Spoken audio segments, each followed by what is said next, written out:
All right, so hello everyone. Thanks for joining us today for the seminar. So we are hosting scientists who work at the frontiers of vision and language, and today we have with us Dr. Vicente Ordonez Roman. He is an assistant professor at University of Virginia, and his research is focused at the intersection of computer vision, NLP, and machine learning, and especially working on models that can take both image and text inputs. So um, he has won the Best Paper Award at EMNLP 2017 and the prestigious MAR Prize at ICCB 2013. He got his PhD from University of North Carolina and master's from Stony Brook, and his bachelor's degree from Escuela Superior Politécnica del Litoral in Ecuador. So before his role at Virginia, he has worked at Allen AI and Adobe Research and has also received a lot of industrial research awards, IBM, Google, Facebook, and most recently from Salesforce. Um, so with that, I'll hand over the floor to Dr. Ordonez, and let's all welcome our speaker for today. Thank you, and thanks for having me here. So let me share my slides now.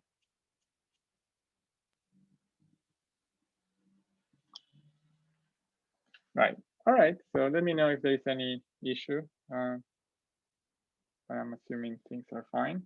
So I'm going to talk today about compositional representations for visual recognition and why I believe these might be an important aspect in building the next generation of models at the intersection of vision and language. So first, I don't think I have to convince anybody in the audience here that images and text have a lot of mirror structures. Um, in images, you have objects, and objects are not placed randomly in the images, but they have relationships with each other. And if you have a sentence also like a dog laying down on concrete, for instance, you also can parse that sentence into meaningful parts like the subject, the action, and the context, and the objects that are interacting with each other. These are things you can identify both in the images and the text. And so how do we understand images and how do we understand language are two problems that actually have a lot of relationships, and we researchers at the intersection of these two fields have been trying to exploit them for various tasks. And I'm going to focus on three main lines of work that we have been tackling in my lab at the University of Virginia with a lot of my students and collaborators. And basically, I'm going to divide this into three main topics. One of them is compositionality itself. And the other two topics are things that I claim are, if not derived from compositionality, the fact that we have a model that is more compositional should help also with some of these other problems, which is having models that are fair and also models that are more flexible than just end-to-end black box models. So I'm going to talk first about compositionality, and I'm going to cover a couple of works that we've done in this area. I want to start by highlighting the typical, visual and language task that people are trying to tackle, which is image captioning. And I've myself done work during, my PhD and also with people in my lab. We've been looking at this problem too, how to generate a description of an image using natural language. So previous computer vision systems, again, were just predicting labels. So how do we generate a sentence? The typical model right now is to use a CNN and a recurrent neural network or many other variations of that approach and generate a text. The problem with that approach is that it's very difficult to understand why the model is predicting what it's predicting, and sometimes the model might make mistakes. And how do we know when a model has actually made a mistake? So these are things that are not easy to assess if what you're dealing with is a model like the one I'm showing you here, which is a black box model trained end to end. But in the past, we had proposed some models that were not entirely end to end. So I'm showing you here one such model where instead of generating directly a sentence with a language model, what we were doing is we were looking at patches in the input image and then extracting similar patches from other images in our training data set. And then we were extracting parts of the sentences in those images, and then we were constructing a coherent sentence out of these parts of these sentences. So this model, I mean, is a rather old model. I just wanted to highlight it because I think maybe even though this model is not state of the art by any means anymore, but it has some properties that I think might be valuable and that I think we might be losing with some of the current models that we have, which is, we have parts, we have the notions of the parts of a scene is composed of objects. And if this model produces a wrong sentence, maybe it says, a cat laying on grass because maybe it picked the wrong things from the wrong images in the training data set, at least you could go back and see and try to improve the sub module in your system that is not doing things up to par with the results that you desire. So this is an example of such compositional model. More recently, what we were looking at instead was given an input text, I generate and synthesize a new image. So this is the opposite problem. And now the input is text and the output is an image. And arguably, you could say maybe this is harder because now, given a same input text, you could have a lot of renditions of an image that fits the description in the input text. And a lot of work has been devoted in generative adversarial networks, GANs, to make something like this work. So you have, for instance, a flower is white and pink in color with petals that have veins, and you get a result like that. So this is something that people have a lot of success recently. However, I think GANs are very good at generating texture and colors, but sometimes they are not very good at generating other mid-level features or structures that we really care about in computer vision. And this is the output of a GAN that was trained on a lot of data. This is a model called Big GAN that was trained by Google, and they use Google scale data sets with lots of images. And you can see here that the model generates chairs, and they look like chairs, but you can see them on your computer screen right now, very close to you. So you can see that they don't look so great. I mean, they look at a distance maybe okay, but the textures are right, the colors are sort of right. But if you look at them more closely, I mean, they don't look like objects that could stand on their legs and stand straight even, let alone have a human sit on them. So there are some things that the GANs have a hard time capturing. And if you go to multiple objects and more complex things where the objects might be interacting with each other, like in this example, a cat is curled up on a skateboard in a living room, then these models tend to struggle even a little bit more. And so here it doesn't generate anything that looks like the input caption. Again, maybe the textures are capturing something about cats, but it's really not even putting that object together. And so our idea here in this project, and this is one paper that we published at CVPR 2019, it was in fact among like the finalists for best paper for that conference. And here the idea was, instead of generating the output image completely using a GAN, we're gonna just also follow the same approach of these other more classic methods where we take patches from the various images in the training data set, and then we're gonna stitch them together into an output. So this is the principle, again, of building a compositional model. And we could build an ad hoc model where we just use, image similarity, and we just stitch them together using some heuristics. But instead, in fact, what we proposed is really an end-to-end model still. So that means, we don't have to compromise building end-to-end models with building compositional models. We could have both, perhaps. So before I go into explaining how do we produce these pixel-wise outputs, I want to forget about pixels and just focus on the mid-level problem. And this is a data set that was proposed by Larry Zidnik and David Parikh at Microsoft. And then their goal was to build a data set where you have a bunch of descriptions, and then you have a bunch of cartoon images that are following the description. And so this was created by humans. So here you have an example of such an image in this data set.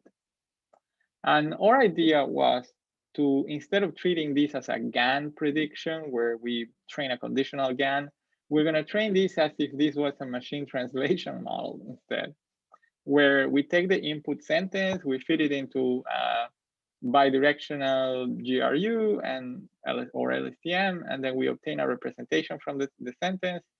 And then we, step by step, gonna predict the objects that are gonna be placed in the output canvas. So we start with an empty canvas in the first time step. The model predicts this object. In the second time step, it takes the output from the previous and it predicts a second object, and so on.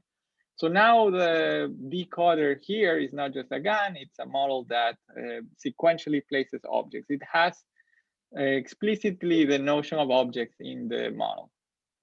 And so more specifically, or if you want to look into more detail, maybe you can look at the paper, but I'm going to go over it very quickly. So we have a vanilla bidirectional GRU for the encoder. We have an image encoder, which is just a convolutional neural network. And then we have in the output decoder, we have actually a convolutional recurrent module. So we actually, so a convolutional recurrent module is just a recurrent network where the state is to the image as opposed to just a vector state that is being passed from step to step. And we found that this was actually important to preserve the spatial information across the different time steps of the decoder. And another thing we found useful is to have two attention modules that actually function sequentially. So we have an object attention module, and we also have an attribute prediction module that also uses attention.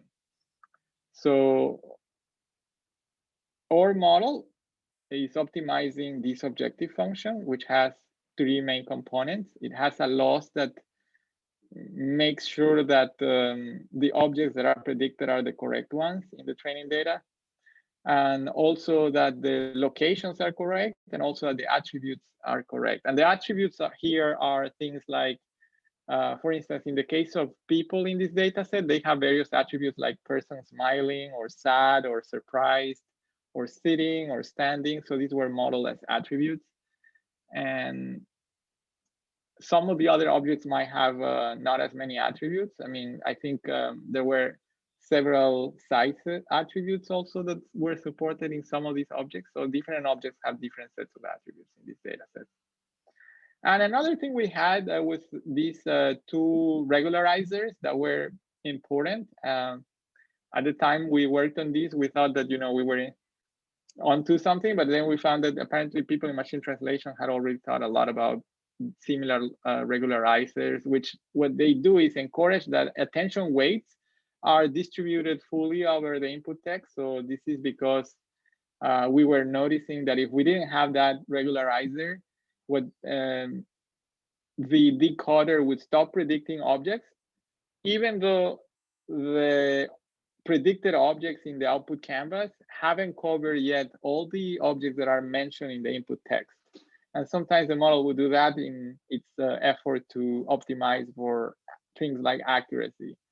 So we don't want the model to miss any of the objects in the input text. So we have this regularizer so that the attention weights get distributed over all the inputs sort of evenly, or at least that's what these losses are encouraging.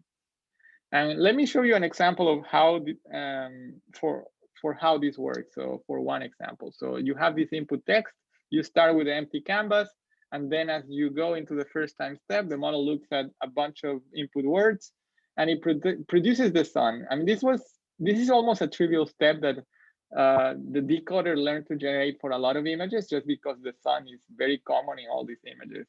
It's almost like part of the background, essentially.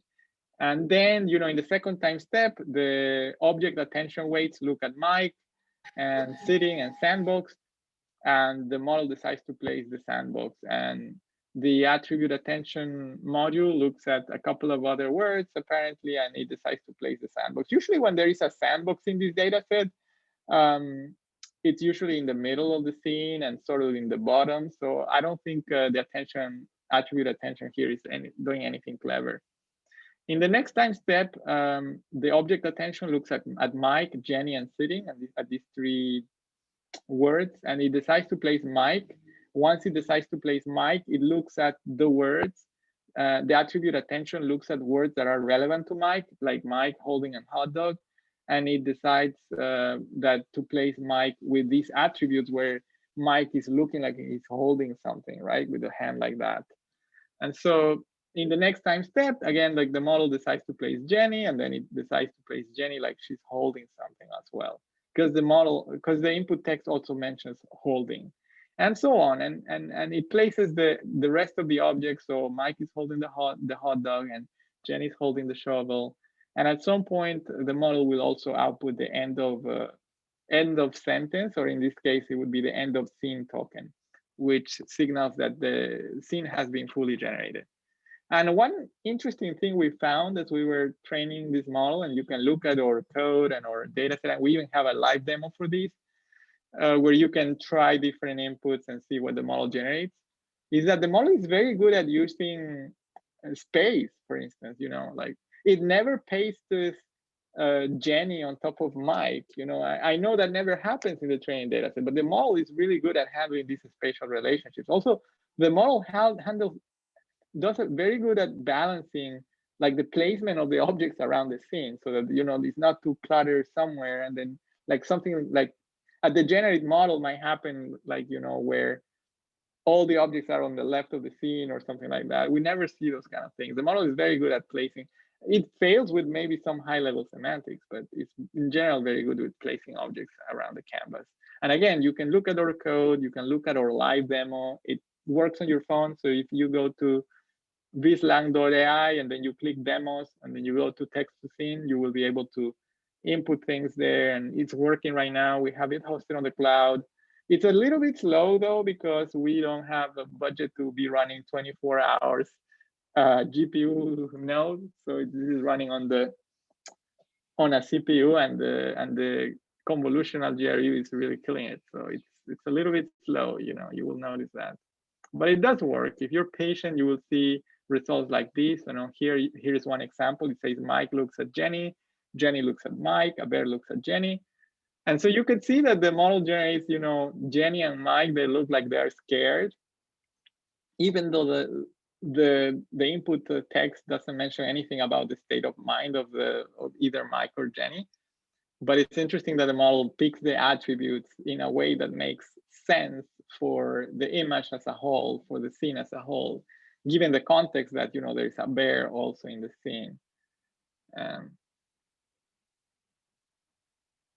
And again, here's another example. Mike and Jenny watch a rocket. It doesn't say anything about Mike and Jenny celebrating or anything. So you can see that they look like they're celebrating because there's a rocket being launched. And this is something that it's not completely trivial. So the model is doing some interesting things that I believe a GAN model that is too worried trying to learn about texture and colors would have a hard time learning. And again, here's another example. An airplane is on the sky. Mike and Jenny are wearing parrot hats. And in our evaluation, what we did is we have an input, we have these input sentences, and we generate the scene. And then we ask these human evaluators to rate as true or false these different statements with respect to the generated scenes. And sometimes we show them the reference scene, the ground truth one. So that's what in this table is labeled as reference. And we also compare these with the original scene synthesizer that Larry had back when they released this data set, which I believe there is not a lot of work in this problem other than that initial one. Although this data set has been used for other things. I mean, it also has VQA, it also has supports other problems. Now, how do we generate images for real images, not just cartoons? Well, the thing is, we do something very similar. We have an additional module that is also working end-to-end, but it predicts an extra attribute, which is the features for each of the patches that we are going to copy. So here, for instance, it places a skateboard, and it places cat, and it places living room.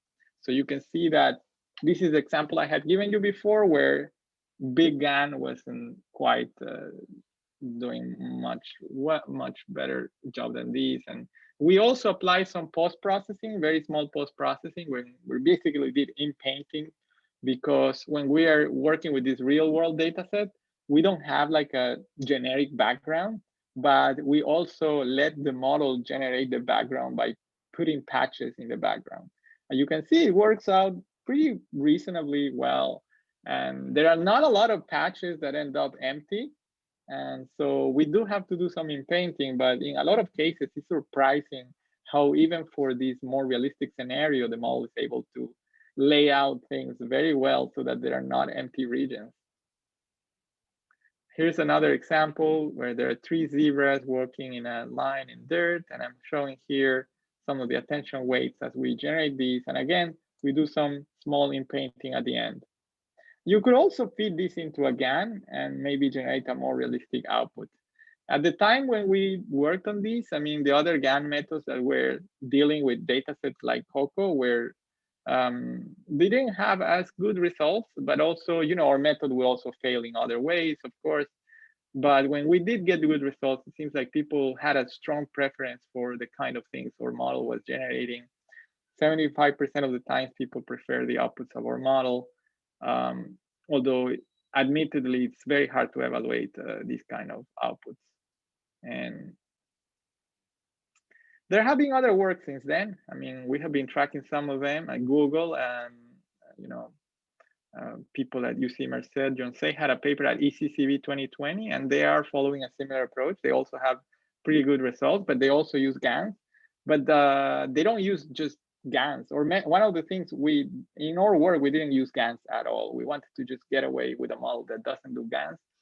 In this paper, they are combining GANs, and they get a little bit better end results. But they also, the general approach is very compositional, also retrieving patches. And there is a work also at UCSB where there is another combination with GANs, but there also the explicit notion of objects is still in this model, where you can see that objects are basically placed one by one sequentially. At AI2, also they had a paper last year called XLX-MERT.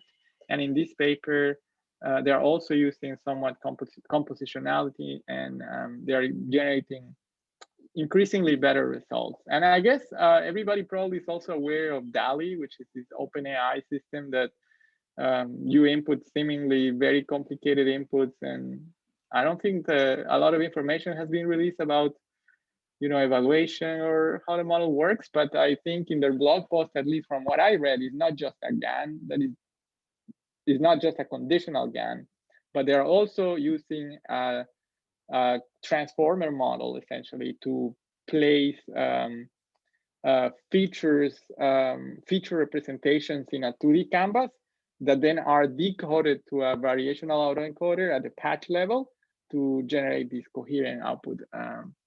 From what I understood, again, maybe they will release other details later, but it's not just a GAN model trained on millions of images. They're also using some, what I would claim, compositionality ideas there. Yeah, some of them actually look too hard to believe, the DALI ones. So I'm guessing they're doing some kind of retrieval and then using a GAN or something like that, a hybrid version. Yeah, so I think their model does some really good. So they are not just predicting all pixel by pixel. I mean, but they are producing some intermediate representation that then they transform into the pixel areas. Again, maybe we'll learn more later this year. And again, like, who cares about generating nice images? So one of the things we thought was like, how do we use this now for other maybe tasks that we can directly use on an application that maybe that's already having an impact on people. So we had this drill down model, and this is a paper we presented at NeurIPS 2019. Yeah, I guess one of the last, yeah, it might be the last conference in person that we attended. And so this is a compositional based representations essentially for interactive image retrieval. So here we propose this model where let's say you're looking for this picture in your collection of images, but you don't remember exactly what it had. You just have it on your mind. And so you might say, a group of people posing in a picture, and you might get this set of results. And then you might say, they're standing in a park, and then you might get a better set of results. And then finally you remember, okay, there is a bride among them. So this is the one I want. And then maybe you will find it. So the idea is that when you're trying to retrieve something, you might not remember everything that you're trying to find all at once. But maybe if you issue successive queries, you will be able to find your results with more accuracy. So this is the idea, interactive image retrieval. So in our paper, what we wanted is not to just compute one feature representation from every image and one feature representation from every text, and then compute some embedding. So this is the usual retrieval approach, like a multi-modal joint embedding. So we also wanted to make it aware of the notion of objects and scenes. I mean, these are complex scenes. These are not just images of like ImageNet style, just one object per image or something like that. So these are images that have multiple objects, they're interacting with each other, and the queries are just generally going to refer to these objects in complicated ways, not just, I want a picture of a cat. No, I want a picture of a woman in, some yellow blouse holding a dark cat or something like that. So the idea was that we will build this feature representation space that has the notion of both classes and instances. So it's essentially a matrix where you have on one side instances and on the other side you have classes. And this was trained, again, as a joint embedding, where the queries were embedded using, again, text representations like GRUs, and then the images were represented in a 2D representation where we have objects and instances, and this was using the output of an object detection model like faster RCNN. So in this embedding space that is a little bit more complex than just a single vector, we embedded these two, and then we trained these using a data set where, it's very difficult to obtain this kind of queries. I mean, like, how do you obtain successive queries? I mean, we could go ahead and launch a mechanical Turk task where we ask people to search for things, and that would be very expensive. So one of the things we realized is that we could fake the data for this task through a resource like Visual Genome, where you already have sentences describing these images, but these sentences are just describing a part of the image, right? So these are region descriptions. So we actually found that these region descriptions work well as a proxy for queries. So at training time, we use these region descriptions as if they were queries that a user was issuing about that image. A user that is trying to find that image of that dog and that cat, we assume would be saying things like that: a cat on the left, a dog on the right, a small dog. But at test time, you might actually have things that are not region descriptions, like a cat and a dog, and then maybe you refine the query saying the dog is on the right side. Then you refine it further saying the dog is small, and things like that. And so the model was trained with that, and it was tested like that. So for testing, we did run the experiments on Mechanical Turk, where we asked people to, find me this image in the COCO data set. And this is the image that the user had to find. And we were measuring things like how many queries the user had to issue before finding these images. So for this image, these are real examples. These are things that users actually wrote. So for this image specifically, a user wrote, people are playing kites on the beach. And the user got these exact results. So then the user went ahead and issued another query. And the user said there are a red octopus kite and a blue crab kite. And I didn't change anything on the sentence. So if these sentences are not grammatical, that's just a user writing these sentences really quickly on Mechanical Turk. And so at this point, you can see that the image that was the target image is already within the top 3 results. And in our task, we would have already paid this user for the task. I mean, the user completed the task successfully. I think we were just requiring the user to have the image within the top 5 and then be done with it. But most of the users, it seems like they really like this task and they keep issuing queries until the image was in the very top one spot. So the user then asks again, like the red kite is in the middle. So the image is still there, I mean, in the top 3, but not in top 1. And then finally the user says the blue kite is on the left, and finally the image goes to the top 1 spot, and then the user is done and clicks next task. Here's another example. Here's the image that the user is looking for. First, look at it a little bit more. The user says 2 people in a ski field, and this is what the user gets. Not very good. Then the user says the man is wearing a black hat. Then user gets this, not very good. And then the user says the woman is wearing a pink coat. And finally, you get the image you were looking for. And notice that the model is keeping a history of the previous queries. And the model has not only an RNN that is keeping track of the current results, but it's also keeping another RNN that is keeping state for the previous queries as well. So here, if the model were not keeping history of the previous queries, a woman wearing a pink coat would not return people skiing, would not return a man probably. And as I said, the users are very motivated, so they keep issuing queries until the result becomes the very top one. They both have goggles and goes to the top one, and the user is done. So one good thing about this model, again, is not just about better results, faster results, better representations, better accuracy, but also you can go and maybe do some analysis. So because we have this instance and class-based representation, we can look at when the user issues a new query, what parts of the state space are being modified in their state representation.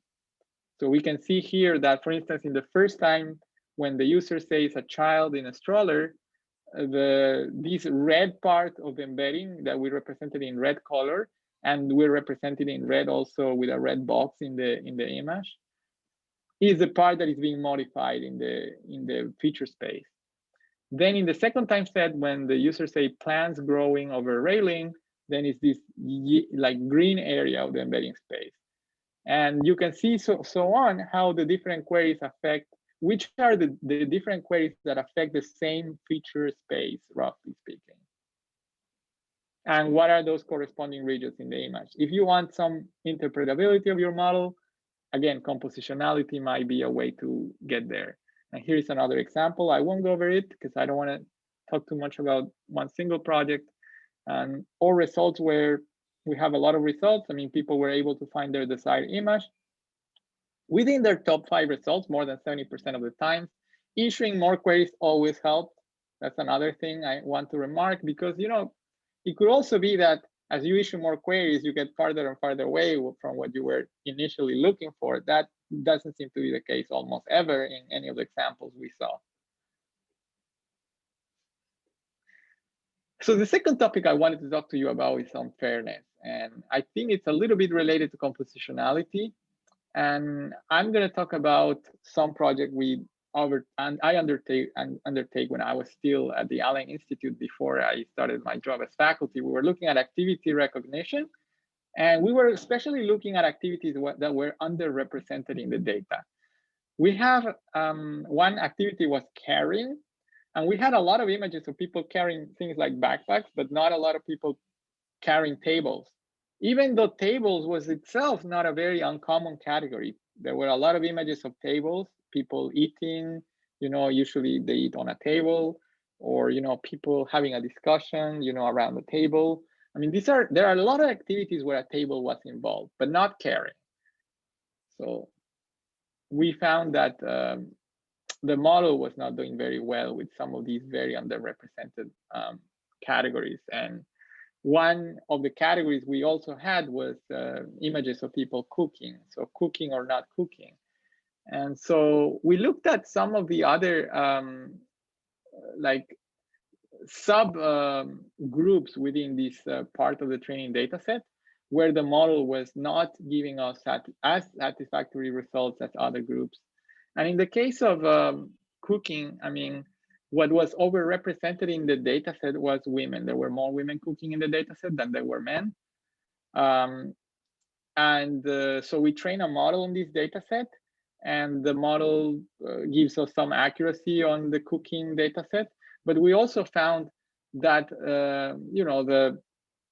cooking was overrepresented with women, but there were other activities like repairing or coaching or lecturing that where men were overrepresented in the data set. And we were using here the in situ data set. We also looked at another data set. We look at the COCO data set, which is maybe a more commonly used data set. We also found the same. I mean, there were categories like skateboard were heavily biased toward men. And there were categories like refrigerator, which were heavily biased toward women, or fork, and so on. So once we trained the model, what we found is that the model made a lot more predictions of women cooking than men cooking. And when I say a lot, I mean a lot more compared than what we saw in the training data set. So this is not about the model just, copying the ratio that it learned during the training data, but also somewhat amplifying that ratio. So sometimes people say, training data is biased and models are just as good as the data they're trained on. I want to say that they could also easily be worse than the data they're trained on. And, probably everybody has a common experience of like training a binary classifier, and the binary classifier predicting the majority class all the time or something like that. I mean, like, you still have to impose some, regularization, weighting, or something on your data set so that your model doesn't come up sometimes with a trivial solution. But even when it doesn't come with a trivial solution, when it comes up with an actually useful solution, it might also exhibit some other skews that maybe you're not controlling for. And so the gender bias was one of the things we studied in this paper. And so here we are plotting essentially the ratio in the training data set against the ratio in the predictions of this model. And by the way, this was a model that was predicting not just the activity, but also the gender of the person in the picture, and also the object that is being used to perform the activity, and also the context of the activity. So this was a structure prediction problem. It was not just classification. So maybe I made it sound like classification, but we are actually doing here structure prediction. And so the question we had in this data set, and this is the data set that won the best paper in EMLP 2017, because essentially it has a lot of connections also with semantic role labeling, where people are also trying to take a sentence and extract, minimum semantic parts of the sentence. So here we're doing the multi-model version of that with the in situ data set.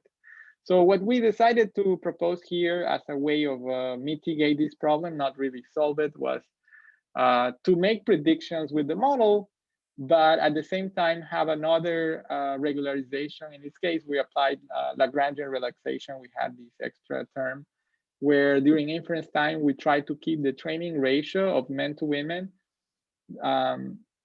similar to the predicted ratio of men to women, while also predicting good accuracy on the task that we care about here, which is the classification of different activities.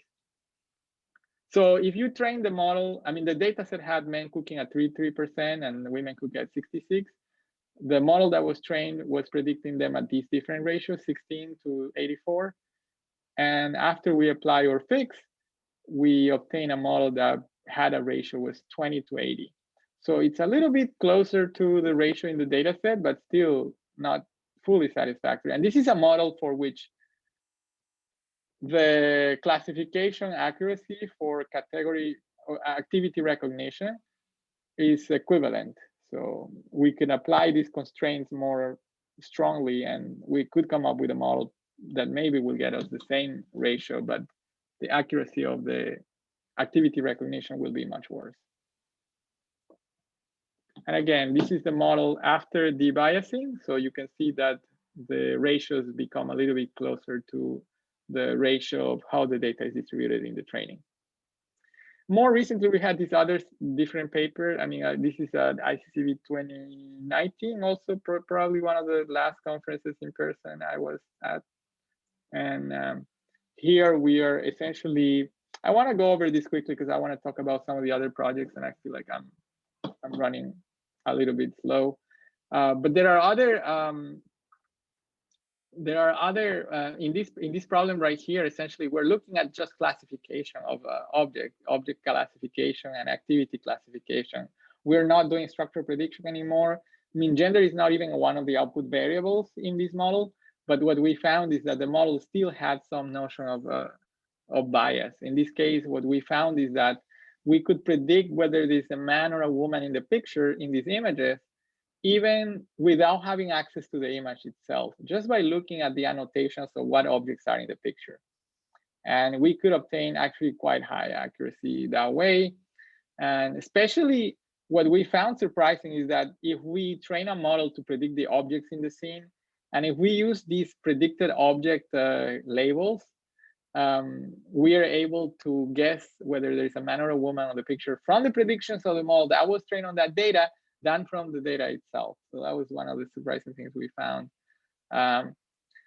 And we also defined, you know, like the labels on the top are the labels that are in the training data. These are 100% accurate. These are the ground truth annotations. And the labels below, these are the predictions of our model that was trying to predict those labels from those training data, from the training data. And so the accuracy of those labels is about 58% mean average precision. Even though we're able to predict man to woman better from those predictions. So what we did is we add random perturbations on the original ground truth annotations, so that we also get annotations that are at 58%.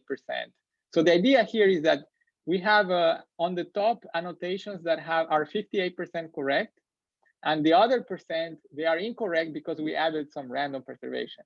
We added a random label there, so that's why they're wrong. In the bottom, we have 58% correct because the model was successful, and the others are incorrect because the model failed and produced a different wrong category. So these are not random, these are systematically wrong predictions made by the model. And so we found that there is still, you know, this disparity between these two models, and it's about 10%. And so this disparity is because, you know, some of these objects are strongly associated with either men or women, and that's why they're allowing us to make that prediction. So we call this bias amplification in this paper. And we found that even if we try to keep, so the data set was not balanced, so there were more men than women, but even if we try to make men and women roughly balanced, I mean, we still see this amplification happening. And what we thought is because perhaps even if we have the same number of women and men, you know, cooking or in other activities, there might be, you know, other objects in the background for which we don't have annotations that maybe still are occurring very frequently, more than with men than with women, that allow this prediction to be rather easy, even when we have perfectly balanced data. So we also propose here something to reduce the bias, and this was to use adversarial removing of the gender features from the intermediate representations. And this is not, we're not the first to propose something like this, but on top of you know, leveraging this framework, we also proposed using this mask prediction model, where we have essentially an autoencoder. So we predict a mask that multiplies element-wise the input image, and then from that we have these object classifiers and gender classifiers, so that we can remove, instead of intermediate features related to gender, we can remove features at the image space in this intermediate image space that we're creating in this model, so that we can see what is this model trying to remove when we ask the model to remove gender and predict objects. So the model does something like this. So look, it's removing the face of the person. The model could also come up with a trivial solution of removing every pixel in the image, right? Because if you want to perturb the input so that you cannot predict gender, just eliminate everything, right? But if you eliminate everything, you won't be able to predict the objects. And one of the objects is tie, so you cannot eliminate the tie, because otherwise the other loss, which is trying to optimize the predictions for objects, wouldn't be able to predict ties. So here's another example. The model is very good at eliminating skin areas, but it also eliminates things like, you know, pink objects that are maybe strongly associated with one of the genders. And so here's another example. Even if there are multiple people, the model is very good at spotting skin. So the adversarial approach that we proposed actually worked quite well. We tried other things like removing the person completely from the picture by putting just a dark box on top of the person. That messes up the object prediction too much, and it doesn't compensate for the amount of removal of gender features that it's doing. So you can see here on the y-axis, you have higher is better because you have better prediction performance for classification.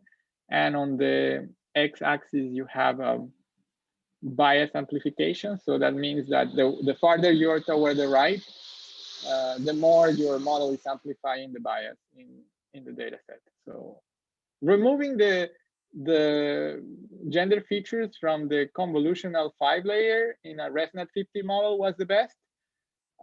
Is what we found. If we try to do it at the image space, it's better than the original model, but it's not nearly as good as the best model we found. But at least it's interpretable.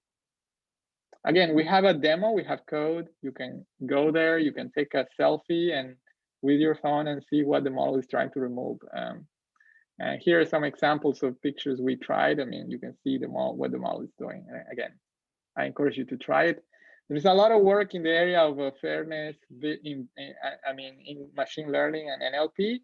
And there is more recently being a lot more interest also in the side of computer vision. So there was this workshop on fairness, accountability, transparency, and ethics that happened at CVPR 2019, where we also presented some work.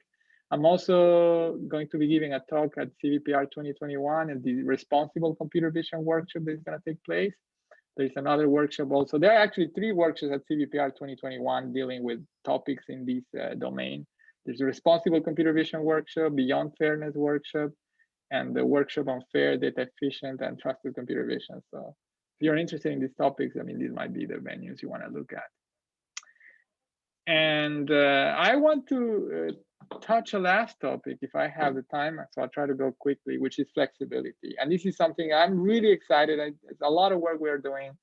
And, it all started in 2018 when, I met with one of my former colleagues at one of the CVPRs, I think in the one in Hawaii, and we were talking about research, and we were thinking about how to make predictions if you already know something about your input. So usually you don't know anything about your input when you're training a neural network. You have X and Y, and you're trying to predict Y from X. You train a neural network. And then at test time, once your network is trained, you just input your image and your neural network predicts Y. But what if you know something about Y? What if I give you this image and you already know that there is people in the image? You don't need to predict people. And right now, this network is predicting person at 86.86. But you know with 1.0 confidence that there is a person there. How does that improve your predictions of hat? For instance, maybe you should have a stronger belief that there is a hat than 0.64, given that I'm telling you that there is a person in this picture. So again, here we proposed this thing called feedback propagation in 2018. And the idea was to iteratively update the input states of the neural network during inference, again, using back propagation so that we obtain better predictions for the other labels for which we don't have information. So we call these inference under partial labels, but maybe people have other names for this setup. And again, the idea is to use the back propagation algorithm at test time. I think I've seen a couple of works. I think I heard, structure prediction network somewhere, or energy prediction networks. And I think somebody pointed me to some slides from Jan LeCun calling it energy-based inference. So there have been ideas like these, certainly, and maybe I wasn't aware of all of them at the time when we published this. But we are recently exploring applying these to an even more complicated problem at the intersection of vision and language. So in 2020, we had this paper at the Findings of EMNLP, where we are training a multilingual captioning model, where you have an input image and you have output sentence in German and English. And so we trained this captioning model. So now we have a model that can predict either a German sentence or an English sentence. Nothing very surprising there. But the idea is that using this idea of feedback propagation, we can now have this very same model used in the following way. So imagine you have an image. it has a caption in German, and you want to produce the caption in English. So maybe a way to do it is to do it in this way. So you feedback the German sentence back into the CNN layers, and then that gives you an improved feature representation that then you can forward propagate to predict a better English caption than if you were predicting that English caption just from the image. And we have a quite strong result there. And we can do it the other way too, because there is nothing that prevents us to instead going from image plus English to German. And it's very flexible. And in fact, one of the most encouraging results we have, and actually surprising, is that we can get rid of the image completely. Let's say you have a German sentence and you want to predict an English sentence, or an English sentence and you want to predict the German sentence. Forget about the image. Just use that CNN to do this pseudo machine translation between these two languages. And the key thing here is that you don't need to have had in your group of annotators to collect your training data any person that speaks both German and English. You just need German, monolingual German and English speakers that can write stuff about images all day. And if you have that, then you can build maybe this machine translation. Again, so we call these, using visual feature space as a pivot across languages. And these are the students who work on this project. And these are some of the results. For instance, here you have the input is the image. And if you just use the image as the input, it predicts the man in a white shirt is jumping in the air. It's not quite right. But if you input also the German sentence and the image, the German sentence is ein Mann fängt das Ball am Strand. And the output is a little bit better now. It says a man, so you can see the ein Mann, that's a man in German. So that stays the same. It doesn't really get any help because using just the image, you could predict that. But then there is also a ball on the beach. But also notice that the word red is produced. And the word red is not being mentioned in the German sentence. That has to be, that must have been predicted from the image. And notice that red is not predicted in the original sentence, in the original caption that is just using the image. But because you got this extra help, now you have an answer that is better than just using the image or just using the caption. Just using that caption, you could not get, that German sentence is not saying red anywhere. I mean, I don't speak German fluently, but I know the word red is not there. And again, Japanese is another language we tried. So here you have a group of blue and white cake on a table. When you have image plus Japanese, then you can have a tabletop with lots of blue and white scissors. So you can see here, the word scissors there. I mean, hasami in the second line right there. And the other word I don't know because that one has kanji, so I cannot read. So here are some other results when we just input text. So it's purely textual model now. So you have here ein Kleinkind spielt mit einer gelben Plastikschippe. A baby is playing with a yellow ball in the grass. And here you have a Japanese sentence. I just can read desku, the first sentence, the first word. A desk with a laptop and a book. So again, so I want to leave you with these questions. Compositionality. I mean, how to better leverage composition from language into visual language models and vice versa. I think this is something that is going to be a recurring topic in the next generation of visual language models. And I claim that this might be good for fairness as well, because now when you disentangle, if you don't have a lot of training data for, I don't know, like a man, shopping at the mall, but you have a lot of, women shopping at the mall, but you have a very good disentanglement between these concepts, maybe you will be able to produce good results in that scenario, even though it's more uncommon in your particular training data set than a model that is just looking at all possible signals as a whole. And also flexibility. I think if you can disentangle concepts, maybe you will be able to do better with these, sentence description and also even machine translation and multimodal machine translation. Some of the work we're pushing right now in my lab is also looking at machine learning models as software. So we have a big collaboration with colleagues in software engineering to study the deep learning models as if they are software, looking at things like coverage testing in the context of deep learning models. Instead of like looking at lines of code, we look at the paths, different paths the neural network can take. And maybe there are some paths that are not being touched by any of our test data. How do we prevent those paths from doing unexpected things once this model is deployed and things like that?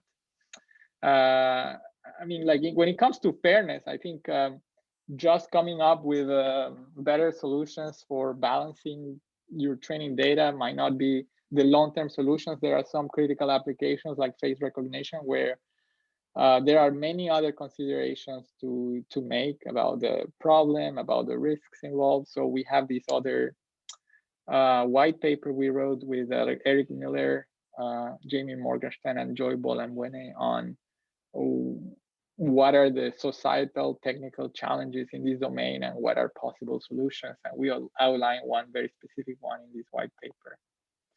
With that, I will just leave this slide with thanks to my collaborators and funding organizations. And I am going to answer any questions right now if we have the time and for the people who are still around. Thanks again for coming. Thank you. Thank you for the great talk. You managed to come back. One comment to the audience is if you are typing your questions or comments in chat, make sure you label it because we have a bunch of comments, but some of them are actually questions. Yeah, so I can help moderate. Yeah, so I think we can start. I'm sorry I wasn't keeping track of the chat for some reason. It was very hard for me to move the mouse as I was presenting. I don't know what was happening. I couldn't see the cursor. Worries. So we have the host to moderate it and repeat the questions. Yeah, I think can we go from like all the way from the top? Maybe we can have those questions sequentially. So we can start with the abstract scene generation slides. So the first question from Ro Chung is for the scene generation, what will be generated by the model if there is a novel object or entity in the test data? So what if, or can the model process new words as inputs? Okay, yes. So this model specifically, the cartoon image dataset, it wouldn't be able to handle new models. I think the assumption is that the vocabulary of objects here is limited to a set of objects in this particular dataset. Now, in this other dataset, when we have some of these background words, and sometimes they are just treated as patches. So we do have a collection of objects that are background patches, and we have loose labels applied to them. So sometimes, for instance, here in this example, we had living room. I don't think we have a category called living room, but it does return patches that co-occur with images that also had that annotation living room in the training data set. But I do acknowledge that for the other objects like cat and all these objects that are actually in the COCO dataset, this set of 80 objects, some of these things are built in the representation specifically for these objects. So we are using extra knowledge when it comes to this task. But I argue that can be removed, and in fact has been removed. If you look at some of these other later works, like Excel Merit, I mean, they have a notion of objects and compositionality, but they don't have an explicit notion of like what is this restricted set of objects that you have. So we have somewhat that in this particular model, and we do find that it works often that just patches that are found in these images that are occurring with certain words get picked up by the model. Okay, great. Thanks for your answer. Awesome. So the next question was, is the scaling of the objects known beforehand, or so let me add on to that question. So you mentioned that you found that your model was able to place objects in a nice distribution throughout the image and not on top of each other. So is that because of the data, or is it because your data always has well-distributed model objects? Yes, I mean the data is natural images. So Okay. in this particular example, the data is natural images. So it never happens in natural images that patches, like, you know, people are on top of each other. So Right. so the object center will not be exactly the same, but we still found interesting that the LSTMs were able to capture that, you know, like, oh, I already placed an object in this part of the image, you know, 3 steps back. So next object I place, I should probably not place it there. And I also should place it with a size that doesn't overlap with that object too much, because otherwise it will be occluding it too much. So in that sense, the model is doing well. So was there a specific loss function that forced two objects not to be on top of each other, or was it? No, Okay. no, we don't have any regularizer about that. I mean, the only thing we have is that the model is trying to replicate. I mean, the loss, as you could see, is very similar to the loss that we use for training an LSTM that is predicting words. So these are just a bunch of cross entropy losses on objects, attributes, and even locations. We discretize into a grid of possible locations in 2D. So no, we don't have such a thing. It was not necessary to do that. The model learned to not place things overlapping with each other. Yeah, that's pretty cool. So I think the next question is about your next work, which was about fairness. So Yes. the question is that you've shown that masking out people from the image helps. So can we attempt to swap the gender? So let me say that this question is more about swapping attributes. Can we swap an attribute or the gender in this case? And does that help? Yeah, I mean, we did not train the model to obscure people in the images. I mean, it turned out that way. I guess there is some inductive bias in the model because we're predicting a mask in this part here. So maybe the only solution the model can find is to occlude as opposed to do any other kind of more sophisticated transformation. Although presumably this backbone right here could also be doing some job of converting all the people who are men in these pictures into what would look like a woman or a more neutral, undefined gender, like remove gender features. Like it could also plausibly do that. I think, in fact, at some point we tried to do something like that, but it's not so easy. I think there has been a lot of work, though, after this, I guess, on style GAN, and there are some very specific to faces models that I have seen that try to, you know, change the face in controllable manners, where you make a person, you know, have a more youthful face, older face, right? You know, like men to women, like things like that. I think people have found ways of doing that, but here the model is not trained to favor any kind of solution other than maybe masking things, because we explicitly produce a mask in the middle. But yeah, I don't know. Like we didn't find a way in which the model in an end-to-end fashion automatically found to just make the features of men less masculine or anything like that. But I think at some point we wonder if that would happen, but it did not. Yeah, like maybe yeah, it could happen in simpler settings, like changing if there's a bias in terms of color, or maybe that could be an interesting. Yes. Yes, and maybe it requires a different transformation, maybe a more sophisticated loss. Yeah, I don't know. I think it would be interesting to see how that plays out in the future work, I would say. I actually have a quick question regarding the fairness aspect here, Vincent. So yes. Do you guys observe the current benchmark testing set prefer models without looking at the sensitive features or with looking at sensitive features? Or in a sense that if a model that using those sensitive features, they typically outperforming models without using the sensitive features on the current existing benchmark data set or on existing testing set.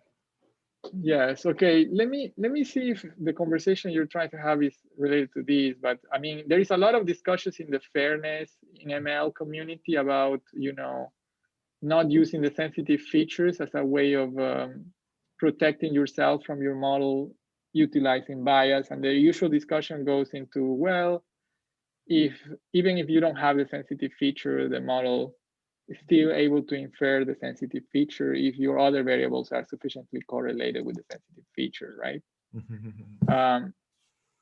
And the data sets that people use for fairness are you know, there are things like you know, predicting whether somebody will get a loan or predicting whether somebody will I don't know, like get a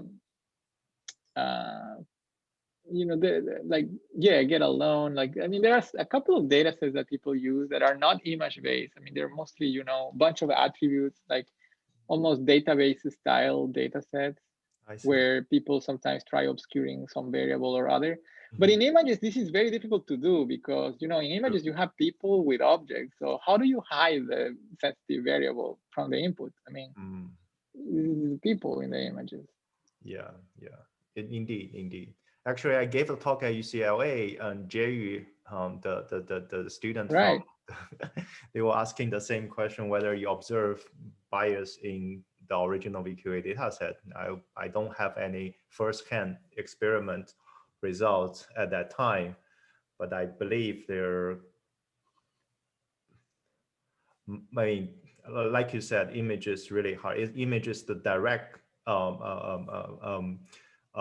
reflection of what's happening in the real world, right? So there's no layers of Right. So people generally run these experiments in the other fairness domains, right? Well, you would say, well, I remove the sensitive variable and let's see how the model does. But here, not easy to remove. True. It's super challenging. And this might be the closest, right? So we're like, the model is removing. Indeed. Thank you. Yeah, that's my follow-up question. I see. Right. I mean, Tijas, how many more questions we still have on the chat? We don't want to hold on, Vincent. Yeah. Even like, and in case, Vincent, you have other obligations, feel free to. I don't have anything else. You know, I mean, here it's already past meeting time for me. So I had one question, if I may. So, you showed that by masking, you were able to kind of reduce the gender bias gap to some extent. But did it also lead you to some analysis where you could say that some objects occur together and contribute to the bias? So, for example, if you mask out the face and the model still predicts the wrong labels, is it because there is a tie and a suit in the image? It's things like that. Yeah, possibly. I think you could use this model also to maybe generate some explanations. We didn't use it in that way. And indeed, the model still exhibits some biases, even after we did this. Some seem to be very hard to remove because they are directly, as you point out, tied to the objects that are present in the image. For instance, umbrella is one of the objects in the target set of objects for the COCO dataset. And you have that prank umbrella in that image, and maybe that is very correlated with one gender. And so the best solution would be to remove it. But if you remove it, then the other laws wouldn't be able to find the umbrella. So you cannot remove it. So right now, the model is definitely making compromises. Like it's trying to remove as much as possible without hurting the accuracy of the object classifier. And so it might still leave some objects like tie that are highly indicative of one of the genders, so that it doesn't sacrifice classification accuracy. Maybe if you weight more the adversarial general, if you really care about like not having any gender bias, then maybe it will start eliminating some areas of the image that will affect the other laws. Yeah. But there is definitely that. There is definitely that. There is definitely just the correlations with the objects that are. So like the reason I'm saying this is because in your next work, you showed that having feedback, that the probability of a certain label given that hat is equal to 1 was able to help object detection. So there Right. right. So then in that case, maybe there does exist some kind of correlation which could be contributing to bias. Yes. Yeah. So I mean, here is the usual, computer vision question. I mean, how much should we rely on context versus content? And I think there is a middle ground to be had. So you don't want to be making predictions just based on associations to other things. Yeah. But I also don't think you should completely ignore those associations, especially as associations that are like not problematic at all. Like, humans wear hats. Yep. All right. Thank you, everyone. Thank you for the audiences, all the interactions. Thank you, Vincent, Thanks. speaker again. Thanks a lot. It's really great to have you here today. And again, we do have a diverse audience set, so the interaction is also diverse as well. And All right. Any other things we would like to say before we conclude, Tejas? Yeah, just to finish off, I think one of the last slides where you showed that using images to collect data for machine translation, that's very interesting, because in a lot of low resource machine translation, the problem is that you don't have pairs of like Uyghur and English. So this could be very interesting, where monolingual speakers could label the image and have a paired collection of data for low resource languages.